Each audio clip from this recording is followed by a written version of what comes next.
மே மாதம் 31ஆம் திகதி ஞாயிற்றுக்கிழமை இன்றைய நாள். 15 வயது சிறுமி ஒருவரை துஷ்பிரயோகம் செய்த குற்றச்சாட்டில் அட்டமஸ்தானாதிபதி என்று சொல்லப்படும் 8 புனித தலங்களின் தலைமை மதகுரு பல்லேகம ஹேமரத்ன தேரரின் பதவி பறிபோயிருக்கிறது.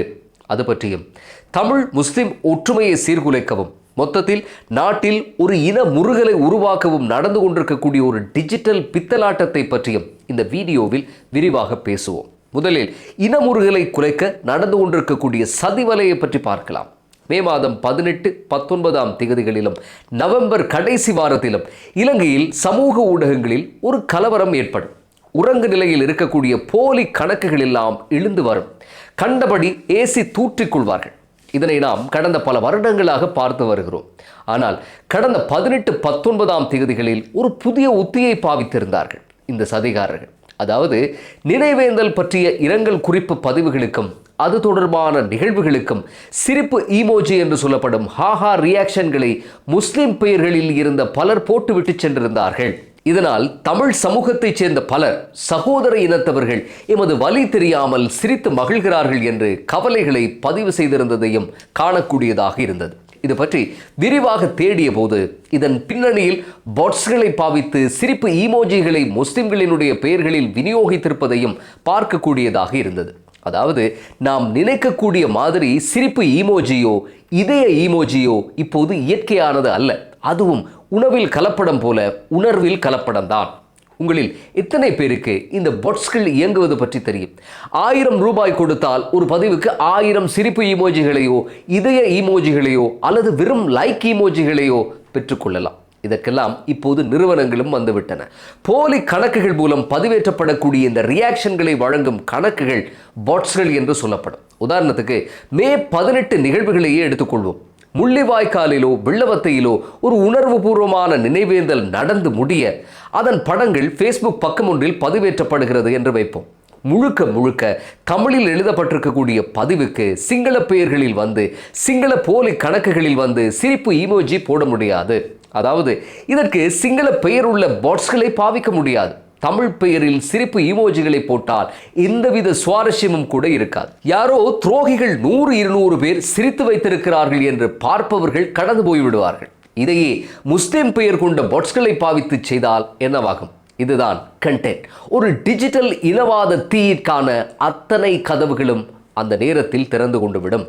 முஸ்லிம் பெயர் கொண்ட பாட்ஸ்களில் சிரிப்பு ஈமோஜி வரத் தொடங்கும் போது காமெண்ட் செக்ஷனில் கலவரம் உத்தியோகபூர்வமாக ஆரம்பித்துவிடும். இந்த நிலையில் தமிழர் யாராவது ஒருவர் போய் காட்டமாக இதை பற்றி காமெண்ட் போடுவார். உடனே ஒரு முஸ்லிம் பாட்ஸ் வந்து அவரது 8 பரம்பரையையும் ஏசி காமெண்ட் போடுவார். இந்த சூட்சுமம் எதுவும் தெரியாமல் உண்மையான நபர்களும் அந்த இடத்துக்கு ஆஜராகி அனல் பறக்க கருத்து தெரிவிப்பார்கள்.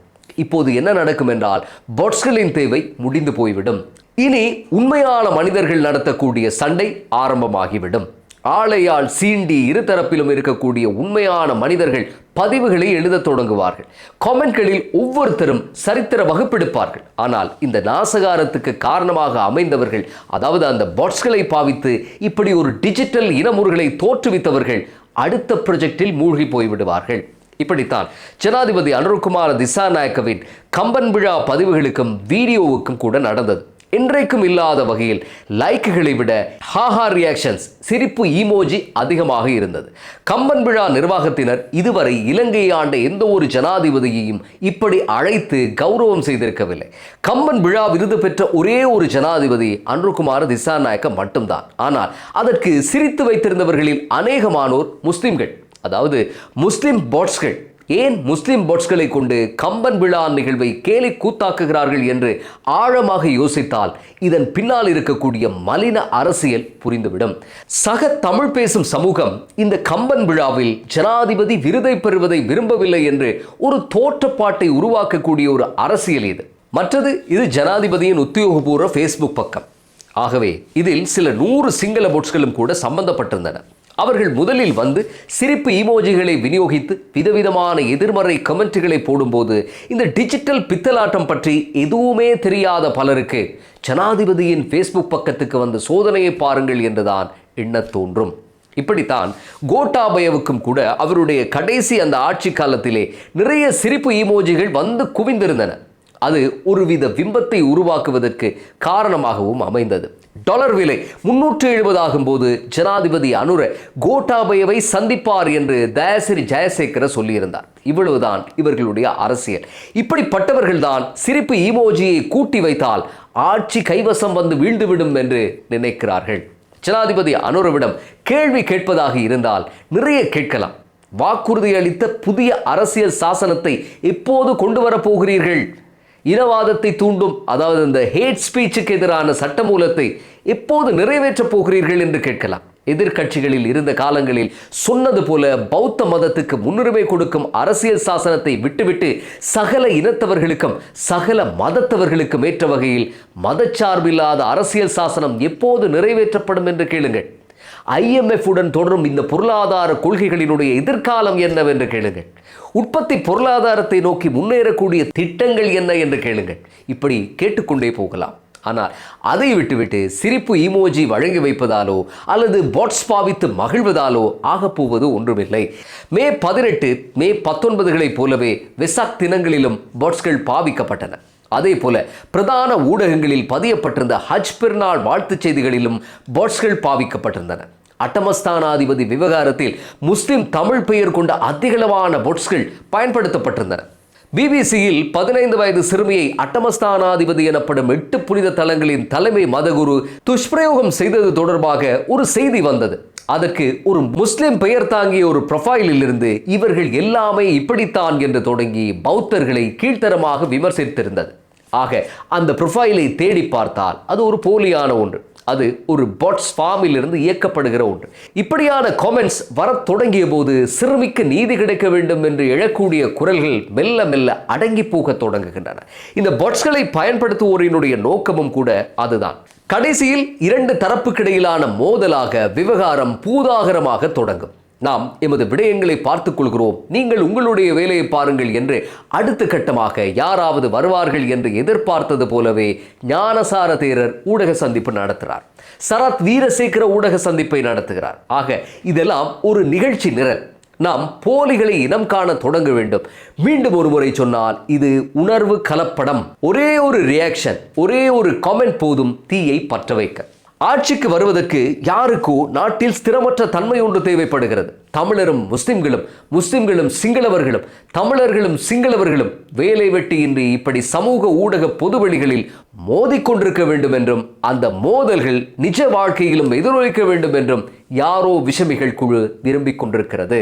இவற்றுக்கு பலியாகாமல் நாம் எங்களுடைய 7வது அறிவை சரியாக பாவித்தால் இந்த ஆபத்திலிருந்து தப்பலாம். சரி, அடுத்ததாக அட்டமஸ்தானாதிபதி பல்லேகம ஹேமரத்ன விவகாரம். அரசும் எதிர்க்கட்சியும் போட்டி போட்டுக்கொண்டு மௌனம் சாதித்த, அதுபோல பெண்ணியவாதிகள் என்று கூறிக்கொண்டு இயங்கிய பலர் ஆழ்ந்த உறங்கு நிலைக்கு சென்ற, இலங்கையினுடைய பிரதான ஊடகங்கள் என்று அலங்கார பூச்செண்டு சொருகி கொண்டவர்கள் கூட சகல புலன்களையும் மூடிக்கொண்டு அமைதி காத்த, ஆரம்ப காலத்தில் ஒரே ஒரு சட்டத்தரணி கூட பாதிக்கப்பட்ட சிறுமி சார்பாக ஆஜராகாத துரதிர்ஷ்டமிகு சம்பவம் தான் இந்த சம்பவம் என்று சொல்ல வேண்டும். ஒரு எளிய சிறுமி நீதிக்காக போராடிய போராட்டம் இது. சமூக ஊடகங்களில் சிங்கள முற்போக்காளர்களால் தொடர்ச்சியாக கொடுக்கப்பட்ட ஒரு அழுத்தத்துக்கு கடைசியில் பலன் எட்டப்பட்டிருக்கிறது. அட்டமஸ்தானாதிபதி எனப்படும் 8 புனித தலங்களின் தலைமை மதகுரு பல்லேகம ஹேமரத்ன தேரர் இன்று வெறும் சாமானிய பிக்குவாக்கப்பட்டிருக்கிறார். அவருடைய பட்டங்களும் பதவிகளும் பறிக்கப்பட்டிருக்கின்றன. ருவான்வெளியினுடைய புனித தலம் ஒன்றின் பொறுப்பாளராக இருக்கக்கூடிய ஞான திலக்க தேரரை அந்த அட்டமஸ்தானாதிபதியினுடைய கடமைகளை கவனிப்பதற்காக தற்காலிகமாக நியமிக்க முடிவு செய்யப்பட்டிருக்கிறது. மே மாதம் 8ஆம் தேதி பல்லேகம ஹேமரத்ன தேரரை கைது செய்யுமாறு ஆணை வந்த போதிலும் அவர் கைது செய்யப்படவில்லை. கொழும்பு நவலோக மருத்துவமனையில் தான் இருந்தார். அவரை சுற்றி அலங்காரமாக சிறைச்சாலை அதிகாரிகள் இருந்தார்கள்.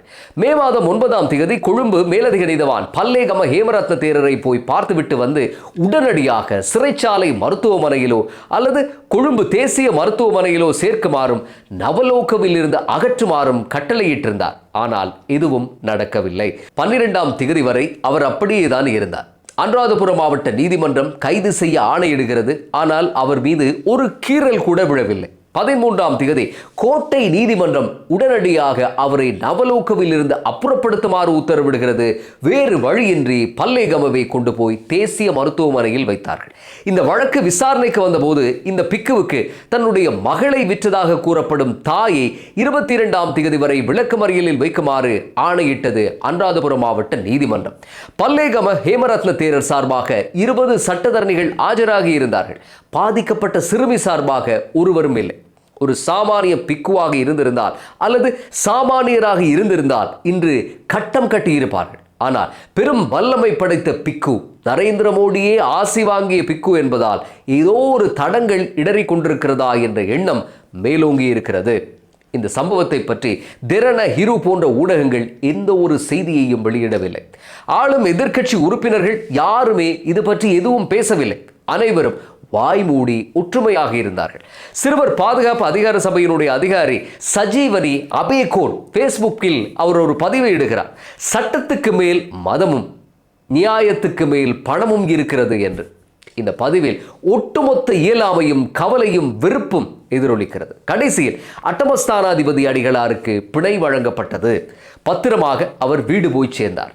சிறுமிக்கு நீதி வேண்டும் என்று சிங்கள சமூகத்தில் பலர் போராடினார்கள். இந்த அசாதாரண மாற்றம் எல்லாம் 2022ஆம் ஆண்டுக்கு பின்னரான போராட்டத்தின் விளைவுகள் என்று சொல்லலாம். மதகுரு வாதத்துக்கு எதிராக நிறைய பேர் துணிந்து கேள்வி கேட்டார்கள். சிறுமியை ஒரு விபச்சாரி என்று கேவலமாக இழிவுபடுத்திய திலும் அமுனுகம ஒட்டுமொத்த எதிர்ப்பையும் கண்டு பயந்து போய் மறுநாள் வந்து தனக்கு எதுவும் தெரியாது என்றார். முத்துகல என்று சொல்லப்படக்கூடிய ஒரு ஆசிரியர் பேரினவாத நிகழ்ச்சி நிரலை மறைமுகமாக புகுத்தக்கூடிய ஒருவர். அவர் இது பற்றி அவருடைய சிற்றறிவுக்கு பட்ட விதத்தில் எதையோ கிறுக்கிவிட்டு உடனே ஃபேஸ்புக் பக்கத்தில் இருந்து அழித்து கொண்டார். அட்டமஸ்தானாதிபதி செய்தது ஒரு சாதாரண விஷயம் என்று ஊடக சந்திப்பு நடத்திய ஞானசார தேரருக்கு யாரோ அன்று இரவு கடுமையாக அர்ச்சனை கொடுத்திருக்க வேண்டும். மறுநாள் வந்து விசாரணைகள் முடியும் வரை பல்லேகம ஹேமரத்ன தேரர் அட்டமஸ்தானாதிபதி பதவியிலிருந்து விலகி முன்மாதிரியாக செயற்பட வேண்டும் என்று சொல்கிறார். ஆக இங்கே கைது உத்தரவுக்கு எந்த மரியாதையும் கிடைக்கவில்லை. ஆனால் சமூக ஊடக அழுத்தமும் தொடர்ச்சியான போராட்டமும் அட்டமஸ்தானாதிபதிக்கு பதவி விலகும் அழுத்தத்தை ஏற்படுத்தி இருக்கிறது.